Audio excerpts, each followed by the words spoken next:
नमस्कार, आप देखते हैं अपना राष्ट्रीय न्यूज। आइए नजर डालते हैं आज की बड़ी खबर पर। तमिलनाडु में बीजेपी का उभार के द्रविड़ राजनीति का युग खत्म होने की शुरुआत है।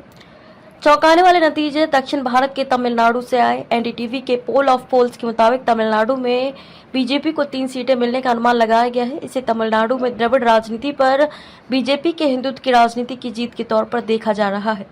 साल 2024 के चुनाव में बीजेपी राज्य की 39 में से 23 सीटों पर चुनाव लड़ रही है। वहीं उसने पीएम के पट्टाली मक्कल काची को 10 और अम्मा मक्कल मुनेत्र कड़गम एएमएमके को 2 सीटें दी हैं। तमिलनाडु की राजनीति में बीजेपी का उभार। इससे पहले 2014 के चुनाव में बीजेपी ने 4 दूसरे दलों से समझौता किया था।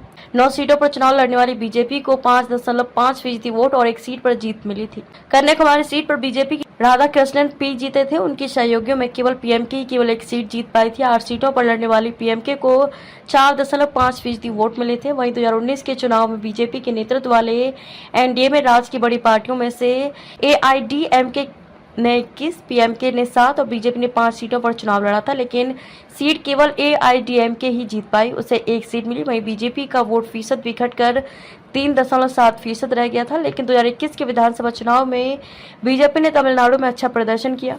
बीजेपी ने 20 सीटों पर चुनाव लड़ा और 2.6% वोटों के साथ 4 सीटों पर जीत दर्ज की। इससे पहले 2016 के चुनाव में बीजेपी ने 187 सीटों पर चुनाव लड़ा था। उसे 2.9% वोट मिले थे, लेकिन कोई सीट नहीं मिली थी। अब 5 साल बाद राज्य से बीजेपी के लिए अच्छी खबर आने की उम्मीद की जा रही है। पोल ऑफ पोल्स में तमिलनाडु को 3 सीटें मिलती हुई दिखाई गई। वहीं न्यूज 24 के लिए टुडे चाणक्य की ओर से किए गए एग्जिट पोल में तो बीजेपी को 10 सीटें तक मिलती दिखाई गई हैं। बीजेपी के लिए यह अनुमान तमिलनाडु की द्रविड़ राजनीति पर बीजेपी के हिंदुत्व की राजनीति की जीत के तौर पर देखा जा रहा है।